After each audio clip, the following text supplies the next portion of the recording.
ओम शांति। आज 9 अक्टूबर 2024 बाबा के महावाक्य है। मीठे बच्चे, विश्व का राज्य बाहुबल से नहीं लिया जा सकता, उसके लिए युग बल चाहिए। यह भी एक लॉ है। प्रश्न है, शिव बाबा स्वयं ही स्वयं पर कौन सा वंडर खाते हैं? उत्तर है, बाबा कहते, देखो कैसा वंडर है, मैं तुम्हें पढ़ाता हूँ। यह मैंने किसी से कभी पढ़ा नहीं। मेरा कोई बाप नहीं, मेरा कोई टीचर नहीं, गुरु नहीं। मैं सृष्टि चक्र में पुनर्जन्म लेता नहीं, फिर भी तुम्हें सभी जन्मों की कहानी सुना देता हूँ। खुद 84 के चक्र में नहीं आता, लेकिन चक्र का ज्ञान बिल्कुल एक्यूरेट देता हूँ। ओम शांति। रूहानी बाप तुम बच्चों को स्वदर्शन चक्रधारी बनाते हैं, अर्थात तुम इस 84 के चक्र को जान जाते हो। आगे नहीं जानते थे, अभी बाप द्वारा तुमने जाना है। 84 जन्मों के चक्र में तुम आते हो जरूर। तुम बच्चों को 84 के चक्र का नॉलेज देता हूँ। मैं स्वदर्शन चक्रधारी हूँ, परंतु प्रैक्टिकल में 84 जन्मों के चक्र में आता नहीं हूँ। तो इससे समझ जाना चाहिए, शिव बाप में सारा ज्ञान है। तुम जानते हो, हम ब्राह्मण अभी स्वदर्शन चक्रधारी बनते हैं, बाबा नहीं बनते हैं। फिर उनमें अनुभव कहाँ से आया? हमको तो अनुभव प्राप्त होता है। बाबा कहाँ से अनुभव लाते हैं? जो तुमको सुनाते हैं। प्रैक्टिकल अनुभव होना चाहिए ना। बाप कहते हैं, मुझे ज्ञान का सागर कहते हैं, परंतु मैं तो 84 जन्मों के चक्र में आता नहीं हूँ। फिर मेरे में यह ज्ञान कहाँ से आया? टीचर पढ़ाते हैं तो जरूर खुद पढ़ा हुआ है ना। यह शिव बाबा कैसे पढ़ा? इनको कैसे 84 के चक्र का मालूम पड़ा, जबकि खुद 84 जन्मों में नहीं आता है। बाप बीज रूप होने कारण जानते हैं, खुद 84 के चक्र में नहीं आते हैं, परंतु तुमको सब समझाते हैं। यह भी कितना वंडर है। ऐसे भी नहीं बाप कोई शास्त्र आदि पढ़ा हुआ है। कहा जाता है ड्रामा अनुसार उसमें यह नॉलेज नोंधी हुई है जो तुमको सुनाते हैं। तो वंडरफुल टीचर हुआ ना, वंडर खाना चाहिए ना, इसलिए इनको बड़े बड़े नाम दिए हैं, ईश्वर, प्रभु, अंतर्यामी आदि आदि। तुम वंडर खाते हो। ईश्वर में कैसे सारी नॉलेज भरी हुई है, उनमें आई कहाँ से जो तुमको समझाते हैं। उनको तुम कोई बाप भी नहीं जिसे जन्म लिया हो, वह समझा हो। तुम सब भाई भाई हो। वह एक कैसे तुम्हारा बाप है, बीज रूप है। कितनी नॉलेज बैठ बच्चों को सुनाते हैं। कहते हैं 84 जन्म मैं नहीं लेता हूँ, तुम लेते हो। तो जरूर प्रश्न उठेगा ना, बाबा आपको कैसे मालूम पड़ा? बाबा कहते हैं, बच्चे अनादि ड्रामा अनुसार मेरे में पहले से यह नॉलेज है जो तुमको पढ़ाता हूँ। इसलिए ही मुझे ऊंचते ऊंच भगवान कहा जाता है। खुद चक्र में नहीं आते, परंतु उनमें सारी सृष्टि के आदि मध्य अंत की नॉलेज है। तो तुम बच्चों को कितनी खुशी होनी चाहिए। उनको 84 के चक्र की नॉलेज कहाँ से मिली? तुमको तो मिली बाप से। बाप में ओरिजिनली नॉलेज है। उनको कहा ही जाता है नॉलेजफुल। कोई से पढ़ा भी नहीं है, तो भी उनको ओरिजिनली मालूम है, इसलिए नॉलेजफुल कहा जाता है। यह वंडर है ना, इसलिए यह ऊंच से ऊंच पढ़ाई गाई जाती है। बच्चों को वंडर लगता है बाप पर। उनको क्यों नॉलेजफुल कहा जाता?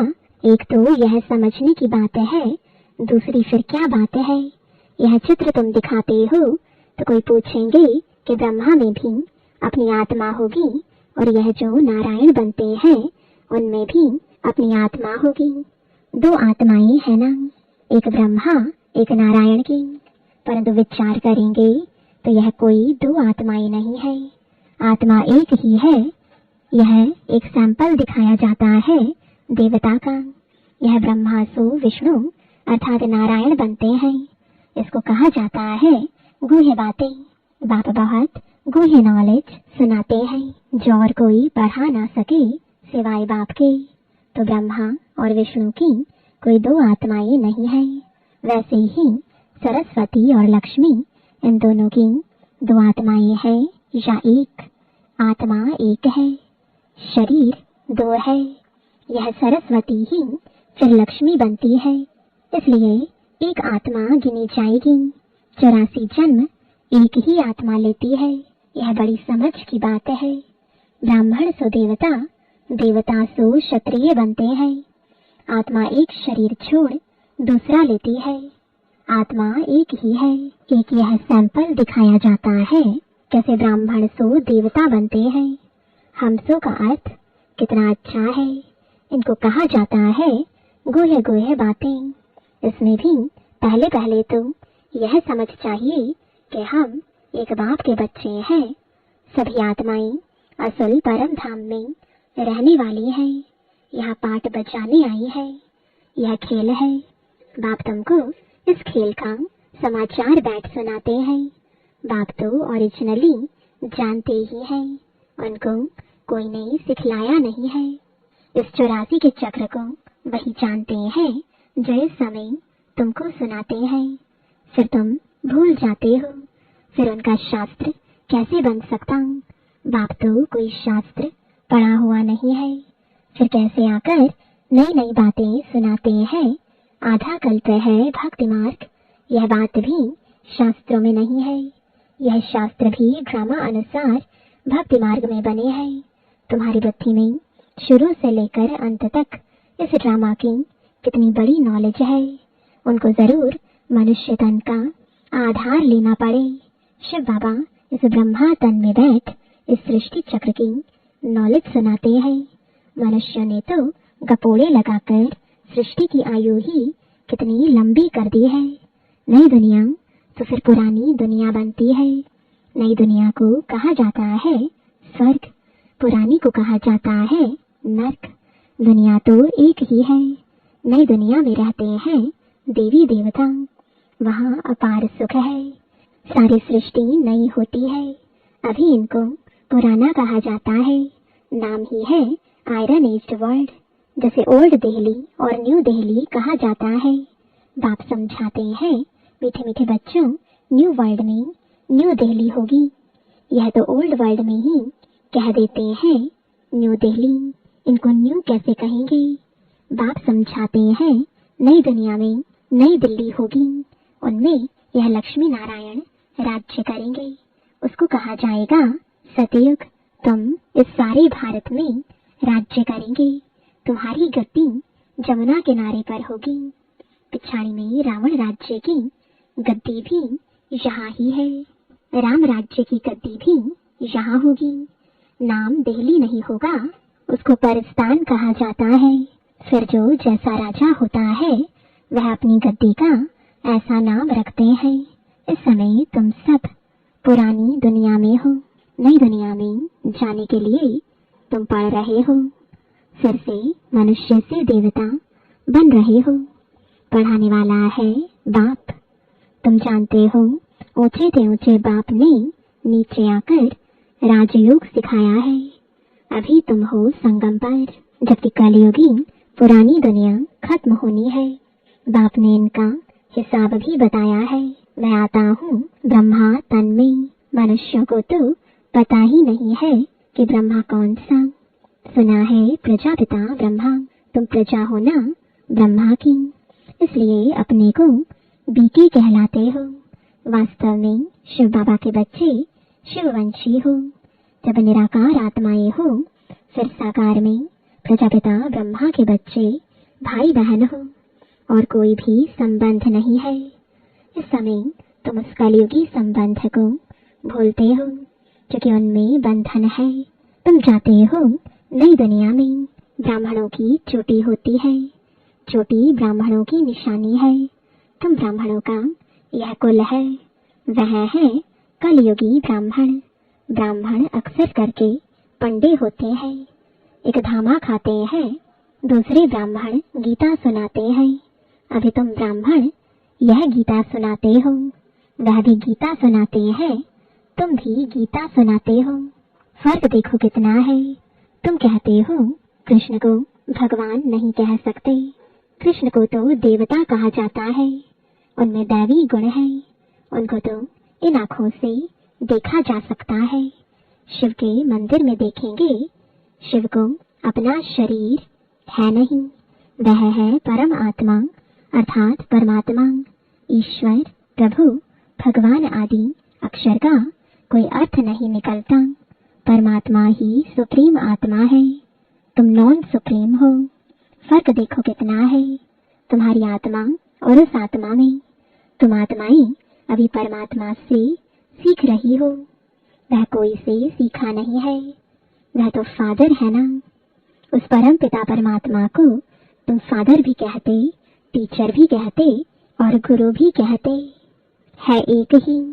और कोई भी आत्मा बाप, टीचर, गुरु नहीं बन सकती है। एक ही परम आत्मा है। उनको कहा जाता है सुप्रीम। हर एक को पहले फादर चाहिए, फिर टीचर चाहिए, फिर पिछाड़ी में चाहिए गुरु। बाप भी कहते हैं मैं तुम्हारा बाप भी बनता हूँ, फिर टीचर बनता हूँ और फिर मैं ही तुम्हारा सदगति दाता, सदगुरु भी बनता हूँ। सदगति देने वाला गुरु है ही एक, बाकी तो गुरु अनेक है। बाप कहते हैं मैं तुम सबको सदगति देता हूँ। तुम सब सतयुग में जाएंगे, बाकी सब चले जाएंगे शांति धाम, जिसको परम धाम कहते हैं। सतयुग में आदि सनातन देवी देवता धर्म था, बाकी कोई धर्म है नहीं और सभी आत्माएं चली जाती हैं मुक्ति धाम। सदगति कहा जाता है सतयुग को। पाठ बजाते बजाते फिर दुर्गति में आ जाते हैं। तुम ही सदगति से फिर दुर्गति में आते हो। तुम ही पूरे 84 जन्म लेते हो, यथा राजा रानी तथा प्रजा जो उस समय होंगे 9 लाख तो पहले आएंगे। 84 जन्म 9 लाख तो लेंगे ना, फिर दूसरे आते रहेंगे। यह हिसाब किया जाता है। जब आप समझाते हैं सब 84 जन्म नहीं लेते हैं, पहले पहले आने वाले ही 84 जन्म लेते हैं, फिर कम कम लेते आते हैं। मैक्सिमम है 84। यह जो बातें हैं और कोई मनुष्य नहीं जानते। बाप ही बैठ समझाते हैं। गीता में है भगवान वाच। अभी तुम समझ गए हो आदि सनातन देवी देवता धर्म कोई कृष्ण ने नहीं रचा, यह तो बाप ही स्थापन करते हैं। कृष्ण की आत्मा ने 84 जन्मों के अंत में यह ज्ञान सुना है जो पहले नंबर में आया। यह बातें समझने की है, रोज पढ़ना है। तुम स्टूडेंट हो भगवान के। भगवान वाच है ना, मैं तुमको राजाओं का राजा बनाता हूँ। यह है पुरानी दुनिया, नई दुनिया माना सतयुग। अभी है कलयुग। बाप आकर कलयुगी पद्धति से सतयुगी पावन देवता बनाते हैं। इसलिए कलयुगी मनुष्य पुकारते हैं बाबा आकर हमको पावन बनाओ। कलयुगी पद्धति से सतयुगी पावन बनाओ। फर्क देखो कितना है। कलयुग में है अपार दुख। बच्चा जन्मा, सुख हुआ, कल मर गया, दुखी हो जाएगा। सारी आयु कितना दुख होता है। यह है ही दुख की दुनिया। अभी बाप सुख की दुनिया स्थापन कर रहे हैं। तुमको स्वर्गवासी देवता बनाते हैं। अभी तुम पुरुषोत्तम संगम युग पर हो। उत्तम से उत्तम पुरुष व नारी बनते हो। तुम आते ही हो यह लक्ष्मी नारायण बनने के लिए। स्टूडेंट टीचर से युग रखते हैं, क्योंकि समझते हैं इन द्वारा हम पढ़कर फलाना बनेंगे। यहाँ तुम योग लगाते हो परमपिता परमात्मा शिव से, जो तुम्हें देवता बनाते हैं। कहते हैं मुझ अपने बाप को याद करो, जिसके तुम सालिग्राम बच्चे हो। अपने को आत्मा समझ बाप को याद करो, वही नॉलेजफुल है। बाप तुम्हें सच्ची गीता सुनाते हैं, परंतु खुद पढ़ा हुआ नहीं है। कहते हैं मैं किसका बच्चा नहीं, किसी से पढ़ा हुआ नहीं हूँ, मेरा कोई गुरु नहीं। मैं फिर तुम बच्चों का बाप टीचर गुरु हूँ।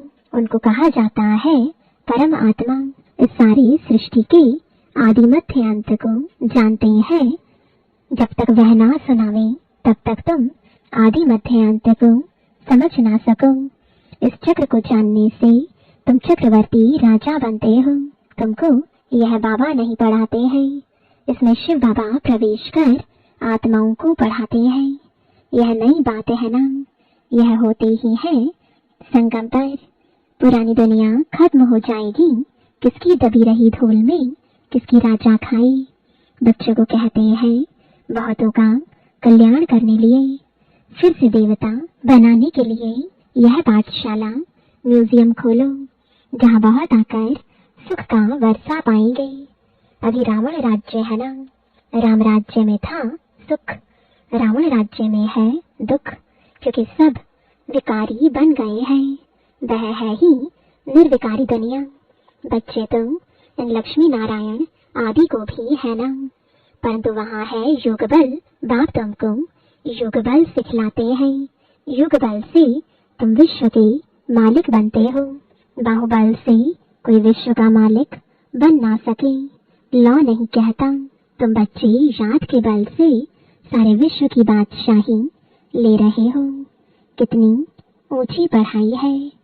बाप कहते हैं पहले पहले पवित्रता की प्रतिज्ञा करो, पवित्र बनने से ही फिर तुम पवित्र दुनिया के मालिक बनेंगे। अच्छा मीठे मीठे सिकिलते बच्चों प्रति माता पिता बाप दादा का याद प्यार और गुड मॉर्निंग। रूहानी बाप की रूहानी बच्चों को नमस्ते, रूहानी बच्चों की रूहानी बाप दादा को गुड मॉर्निंग और नमस्ते। धारणा के लिए मुख्य सार है पहला, कलयुगी संबंध जो कि इस समय बंधन है, उन्हें भूल स्वयं को संगम युगी ब्राह्मण समझना है। सच्ची गीता सुननी और सुनानी है। दूसरा, पुरानी दुनिया खत्म होनी है, इसलिए अपना सब कुछ सफल करना है। बहुतों के कल्याण लिए मनुष्य को देवता बनाने के लिए यह पाठशाला व म्यूजियम खोलने हैं। वरदान है बाप की आज्ञा समझ मोहब्बत से हर बात को सहन करने वाले सहनशील भव। कई बच्चे कहते हैं कि हम राइट हैं, फिर भी हमें ही सहन करना पड़ता है, मरना पड़ता है। लेकिन यह सहन करना व मरना ही धारणा की सब्जेक्ट में नंबर लेना है, इसलिए सहन करने में घबराओ नहीं। कई बच्चे सहन करते हैं, लेकिन मजबूरी से सहन करना और मोहब्बत में सहन करना, इसमें अंतर है। बातों के कारण सहन नहीं करते हो, लेकिन बाप की आज्ञा है सहनशील बनो। तो आज्ञा समझ मोहब्बत में सहन करना अर्थात स्वयं को परिवर्तन कर लेना, इसकी ही मार्क्स है। स्लोगन है जो सदा खुशी की खुराक खाते हैं